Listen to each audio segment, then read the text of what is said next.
Johnny Carson. For 30 years, he wasn't just a host. It was a ritual. Millions of people ended their day with him, believing they knew the man who sat behind that desk. Warm smile, quick wit, that easy charm. But the truth? The truth was colder, sharper. Behind that smile lived a man who remembered everything and forgave nothing. You see, Carson didn't need to raise his voice to destroy you. All he had to do was decide you no longer existed. One decision and your career could evaporate overnight. It's almost frightening, isn't it? To think that one man, one quiet, courteous man, could erase people as easily as he invited them into his world. And yet that's exactly what he did. Take Joan Rivers. She wasn't just another comedian who cracked jokes on his stage. She was his chosen one, the woman he believed in when few others did. He gave her his trust, his platform, his audience. In a business where every favor came with a price, Johnny's belief in her was pure. For Joan, he wasn't just a mentor. He was a father figure in an industry that chewed women up and spat them out. And then came 1986. Fox came calling. A brand new network. A promise of her own show. Power, security, $10 million a year. But there was one thing standing between Joan and that future Johnny. How do you tell the man who made your career that you're leaving to compete against him? You don't sleep. You overthink. You plan the conversation 1,000 times. And then, before you can make the call, the news leaks. He read about it in Variety. Imagine that moment. The man who turned her from a struggling comic into a star, finding out through a headline that his protege had crossed over to the other side. A producer said Johnny just went pale, looked down at the paper and whispered, "She didn't even call me." He didn't yell. He didn't rant. He simply erased her. Her name was never spoken on the show again. Her face is gone from the archives. It was as if she'd never existed. For Johnny, betrayal wasn't something you punished. It was something you buried. Joan tried to fix it. Letters, calls, flowers. Everything came back unopened, marked "Return to Sender." That silence, that's what killed her. Years later, even after she rebuilt everything, she'd still tear up when talking about him. "He gave me my career," she'd say, "and I hurt him. That pain never goes away." But Joan wasn't the only one. There were others. People who stepped over invisible lines they never knew existed until it was too late, like Wayne Newton. The man was a Las Vegas legend, Mr. Showmanship himself. Carson used to poke fun at him in his monologues. Harmless stuff at first, but then the jokes turned personal. The kind that could ruin a man's reputation in an era where whispers could kill a career. One night, Newton had enough. He didn't call. He didn't send a lawyer. He showed up, walked straight past NBC security and into Carson's office. The air must have been electric to two men who'd built empires on charm and control, now face to face in silence. And then Newton said it, plain and cold. "You can make fun of my music, my hair, but if you ever joke about my sexuality again, I'll kick your ass." Carson stood, calm, unmoving. "Get out of my office before I have you thrown out." No yelling, no fight. But from that moment, Newton was done. Banned. Forever. And that's how Carson ruled without threats, without spectacle. Just the quiet certainty that crossing him meant vanishing. The Tonight Show was more than television. It was a kingdom. And Johnny Carson? He was the king who smiled on camera and wielded absolute power off it. But maybe that's what made him fascinating. The contradictions. The charm that could make a nation laugh and the silence that could make a single person disappear. Because at the end of the day, Johnny Carson wasn't just the man behind the desk. He was the gatekeeper of American fame. And if you were lucky enough to be welcomed into that kingdom, you prayed you never gave him a reason to shut the door. Charles Grodin wasn't the kind of guest who came to laugh at your jokes. He came to test you. He had this glint in his eye, like he knew something you didn't, and he'd let you squirm until you figured it out. On paper, he was perfect for Johnny, clever, dry, that razor-edged sarcasm that Carson loved in others because it reminded him of himself. At first it worked. Their banter had this electric tension. Two smart men circling each other, teasing, pretending to spar while the audience howled. Johnny loved that kind of play. He could read a room faster than anyone alive, and he knew when a guest was faking a laugh or actually funny. But with Grodin, something shifted. Every time he came back, the act got sharper, meaner. What started as playful ribbing became little jabs that hit too close to home. Grodin would roll his eyes at Johnny's questions, accuse him of not caring, say things like, "Did you even read my book?" And the crowd would laugh nervously. They weren't sure if it was a bit anymore.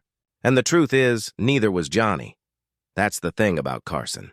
He lived inside this fragile balance between charm and control.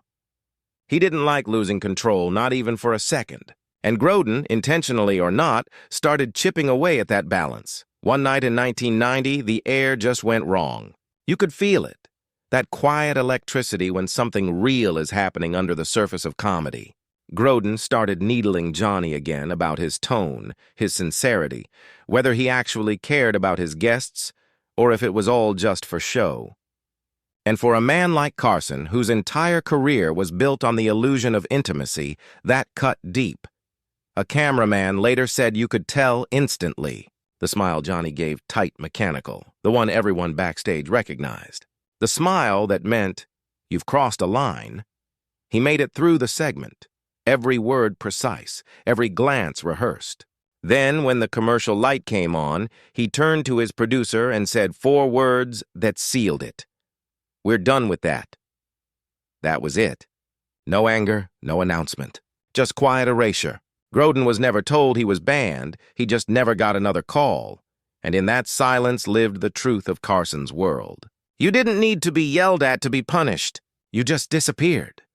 Shelley Winters knew that silence too, but her fall was louder. She'd been Hollywood royalty 2 Oscars, a survivor from the golden age of film. She was chaos wrapped in talent, brilliant one moment, unpredictable the next. When she came on the show, you never knew which version of her you'd get. The raconteur with 1,000 stories, or the woman who'd had one too many before stepping on stage. That night in 1975, it was the latter. From the moment she sat down, you could feel the discomfort. Her words slurred, her thoughts drifting, her laughter coming a beat too late. Johnny did what Johnny always did. He tried to steer it, to protect her, to protect the show. But when he made a gentle joke about her weight, the kind she'd once laughed at herself, something snapped. Without warning, she picked up her drink. A full glass of whiskey and threw it straight into his face. Ice cubes and all. The crowd gasped. Johnny froze. For a moment, the king of late night was just a man, drenched and humiliated on live television. They cut to commercials. He stood soaked and walked off without a word. When he came back, he was dry, composed, and immaculate. The mask was back on. But Shelley Winters never sat in that chair again. It wasn't about the whiskey. It was about control. Carson's show was a world he built every light, every laugh, every pause choreographed to perfection. To humiliate him, on his own stage, in front of his audience that wasn't forgivable. That was exile. And then there was Rich Little, the one who simply vanished.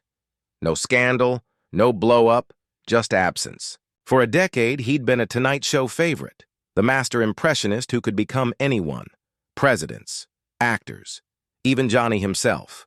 Then one day he was gone. No one ever said why. Even Rich didn't know. He waited for the call that never came, kept checking the phone like someone waiting for a lover who'd already moved on.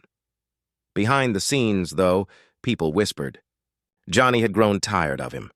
Tired of the constant impressions, the endless parade of borrowed voices. Off camera, Rich never seemed to stop performing.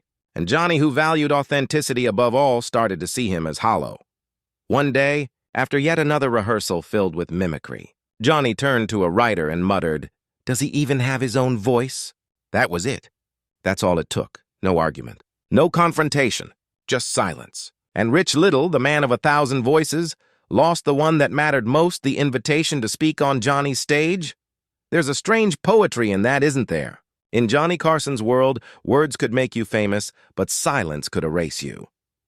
So here's how it really ended with Rich Little. Johnny didn't slam a door or deliver some dramatic decree. He just exhaled, almost to himself, and said, "I think we've seen enough of Rich for a while." And you know what a while means in Carson's world. It means forever. Not because the audience didn't love him, they did, but because Johnny could smell repetition like smoke. He wanted something new. He wanted to be alive. If you walked onto that stage coasting on the last time, you were already done.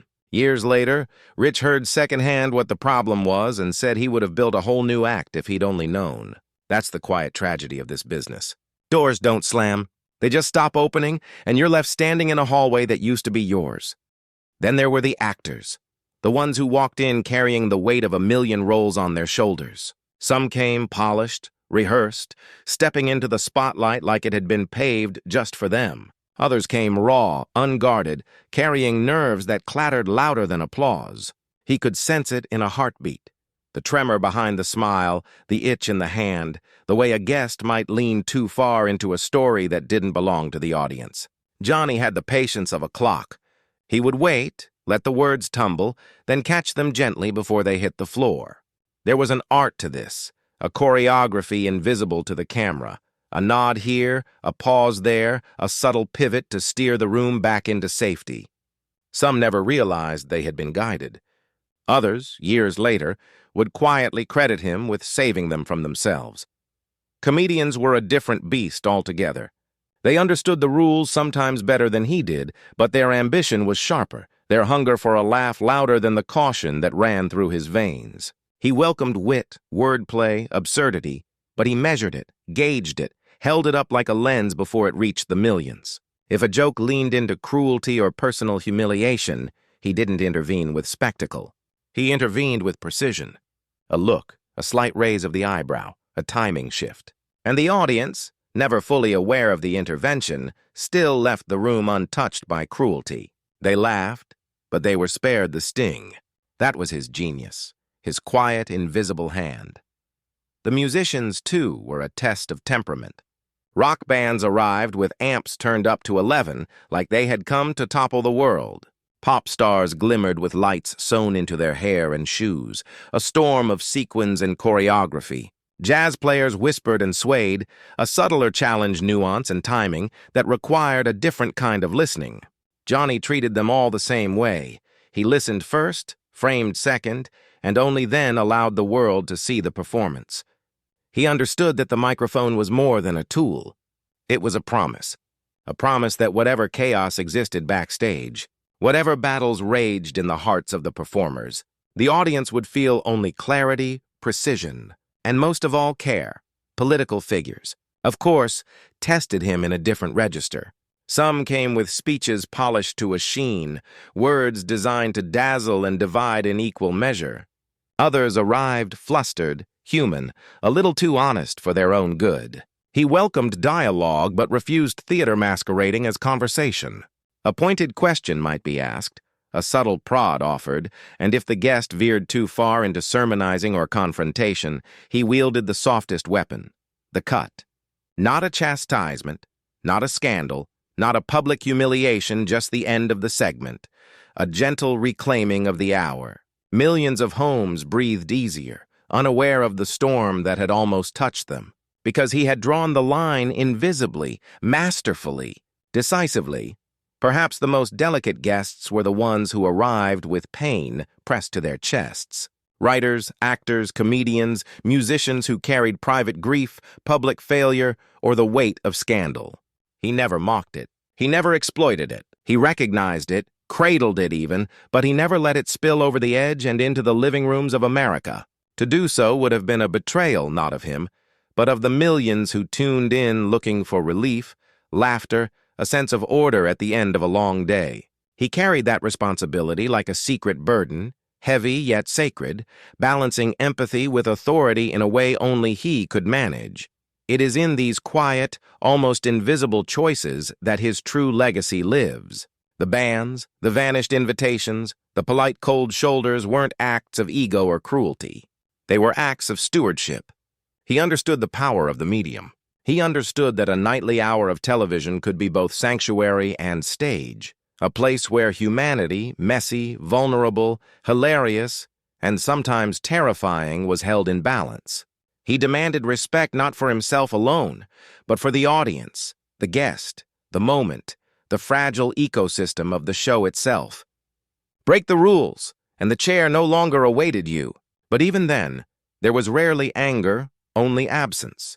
A quiet disappearance that spoke louder than any rebuke ever could. And so the stories linger.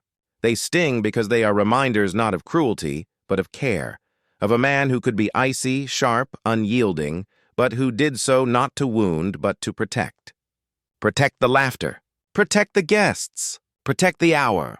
Protect the millions who arrived each night at their screens with a hope that the world could, for 60 minutes, feel lighter, kinder, safer.